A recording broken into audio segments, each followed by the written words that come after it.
Hi everyone, it's Kathy. Thank you so much for joining me. Today I'm going to share how to create a mixed media background the easy way. I used a piece of paper from the new Autumn Hues paper pack, which is just beautiful. And I chose this particular piece because it had the pinks and the purples and the warm yellows and golds, but I wanted to bump it up just a little bit.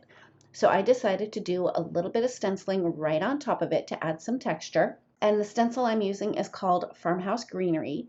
And rather than using a texture paste, I decided to use Nuvo drops. When stenciling with the Nuvo drops, I did find it easier to apply the Nuvo drops directly to my palette knife and then do the stenciling from there. One thing that I really liked about using the Nuvo drops is that they did dry really fast, but with that in mind, you want to make sure that you clean off your stencil and your tools right away. I usually have a bucket of warm soapy water next to me so I can just drop my stencil and my palette knife right into that. So here's the big reveal, and I just love how it turned out with the copper Nuvo drops. So moving on, I'm going to be doing some watercoloring, and here's a few notes about this. A, I am definitely not a watercolorist, and B, that is not watercolor paper because I was actually planning on doing my Copics but changed my mind at the last minute. Anyway, I stamped the sunflower background stamp using a really dark brown ink, and for the watercoloring I'm going to be using aqua pigment, which I just placed a couple of drops in my palette, and my paintbrush is barely damp, again, because this is not watercolor cardstock.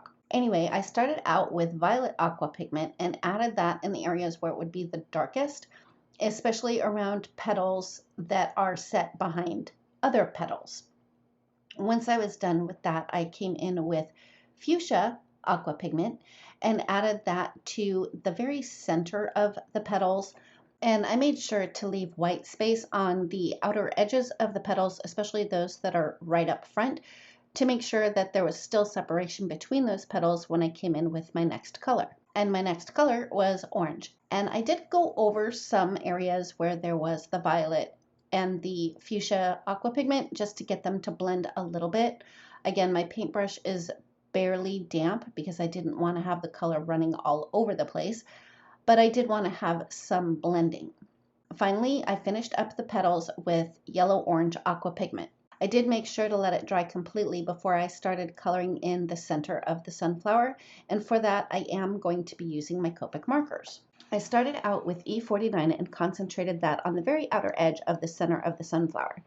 And I did a technique called Scumbling, which I think is a fancy word for scribbling, and literally just kind of went back in like little loop-de-doos all the way around. And then after I was done with E49, I came in with E29 and brought it closer in to the center. Next, I came in with E25 and started filling in some of those white spaces that were left over from the Scumbling. And then I finished up with E23. After I was done coloring the sunflower, I ran it through my brother's scan and cut machine, and then I used my paper trimmer to cut it in half so that I could have two pieces. I ran my stenciled piece of patterned paper through my die cutting machine with a wonky stitched rectangle die just to add a little bit more interest to the front.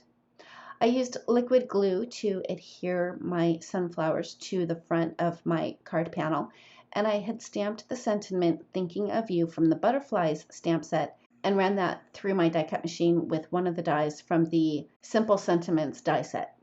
I adhered that panel to the front of a top folding A2 sized pink note card, and to finish it up I just added a few more drops of the Copper Penny Nuvo drops, and that finishes up my card for today. Thank you so much for joining me. If you liked this video, please give it a thumbs up. If you've not yet subscribed, we'd love it if you would, and don't forget to ring the bell so you're notified every time a new video is posted. Thanks again, and we'll see you next time.